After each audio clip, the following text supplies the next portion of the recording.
Oswald Clint is head oil analyst for Sanford C, Bernstein Co, and he's here with me now. Welcome to the programme. You're pretty positive on Shell, aren't you? I am. I think these integrated oil companies come in cycles. It takes 4 or 5 years to develop big projects, and when they come through successfully, share prices typically respond quite well, and I think this is Shell's sweet spot at the moment. A lot of being made of Shell's organic growth. What do we actually mean by that, and what is Shell doing that BP isn't? Simply, it's about taking big bets on big resources that require high capital spend, but pursuing those through the cycle and actually delivering on that organic growth. So it's about taking an early position and believing in it and just delivering it at the end. Investors have, of course, been pretty tough on BP. Well, its shares are down some 28%, while Shell's are up 13% since the oil disaster last year. What's your take on that? Is BP just a bit unlucky, or do you think, you know what, too many things have been going wrong for that excuse to be made? From my perspective, there's 2 aspects. One is that its period of high organic growth was really the 2008-2009 period. Today we're going into a quieter period of organic growth. But then secondly, obviously, there are deep concerns over the true magnitude of liabilities based on last year's oil spill. So the profits are up. Is it just down to oil price? What are they doing? Well, really, I think if you look at Shell this morning, organic growth would have been up 2% year over year if we exclude the divestments they've made. But equally on the BP side, they were actually down 7% excluding divestments. So that shows you this organic growth really starting to come through from Shell. When you look forward, how difficult is it for these larger oil companies to increase production?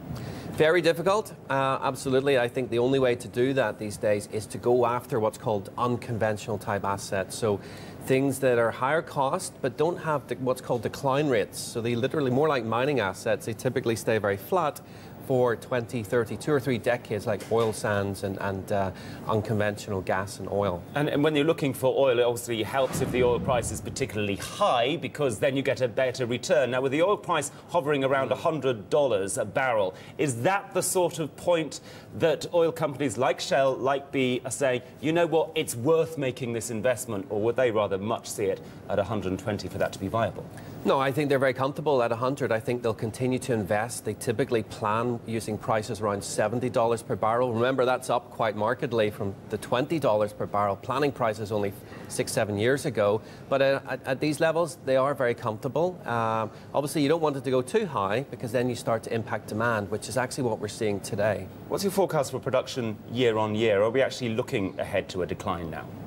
For Shell? For Shell and oil companies in general. Oh, well, Shell in particular, yeah, it's really, you should only be expecting 1-2% really for this particular group of companies. This is, because they're so big, this is really all we can expect from them. Shell says it's facing a highly competitive Asian refinery market. Do you know what's really going on there? How difficult is it for them out there? Well, there's a lot of people setting up new refineries for that market. That's where demand is for gasoline, diesel and chemical products. So everyone's trying to center refinery assets faced at that market, hence competition's quite high.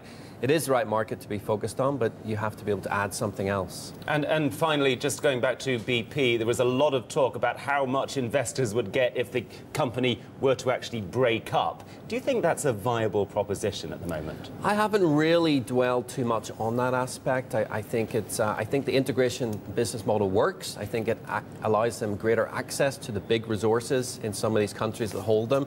Hence, I think they continue to be integrated oil companies.